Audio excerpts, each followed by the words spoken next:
నమస్కారం అండి. మన పిఎంసిలో అనేక కార్యక్రమాలు జరుగుతున్నాయి గత 8 ఇయర్స్ నుంచి.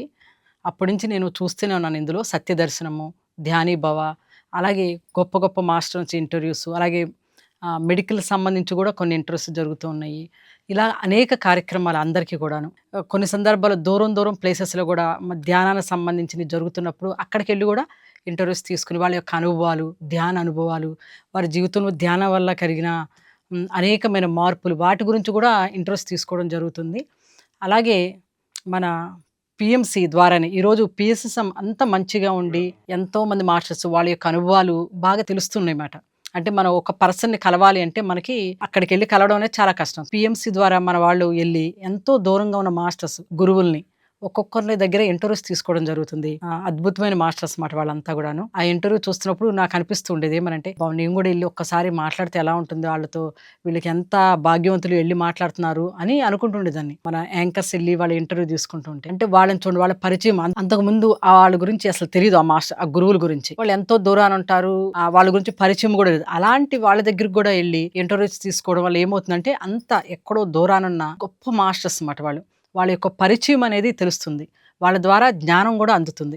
అది నాకు చాలా అద్భుతం అనిపించింది. మన పిఎంసి ద్వారా తీసుకొచ్చిన విషయాలు. అలాగే పిఎంసిలో నాకు నచ్చిన ప్రోగ్రాము సత్యదర్శనం. ఎందుకంటే సత్యదర్శనంలో ఎంతో మంది మాస్టర్స్ మీద గురించి, వాళ్ళ యొక్క రాసిన బుక్స్ గురించి అనేక విషయాలన్నీ మాస్టర్స్ చెప్తా ఉంటే దాని గురించి చాలా జ్ఞానం. అంటే చూడండి, ఒక బుక్ చదవాలి అంటే మనకి ఎంతో టైం పడుతుంది. కానీ వాళ్ళు చెప్పేది మనం పని చేసుకుంటూ కూడా చక్కగా ఆ జ్ఞానాన్ని అందుకుంటూ ఉంటాము. నాకు చాలా ఇష్టంగా ఉంటుంది ఆ ప్రోగ్రాము. అంతకుముందు మనకి కడతాలో ప్రోగ్రామ్ జరుగుతూ ఉండేవి. పిఎస్ఎస్ఎం వాళ్ళు ఆర్గనైజ్ చేస్తూ ఉండేవాళ్ళు. పిఎంసి రాకముందు ఏమంటే పాంప్లెట్స్ పంచి అందరం కూడా చాలా అందరికి స్ప్రెడ్ చేస్తూ ఇలాగా పిరమిడ్ మాస్టర్స్ అంతా కృషి చేస్తూ ఉండేవాళ్ళం. కానీ పిఎంసి వచ్చిన తర్వాత ఏమంటే అది ఇంకా చెప్పలేము. ఎంతో మంది దాకా వెళ్ళిపోతుందది. ఒక్కళ్ళు కాదు, అనేక మంది.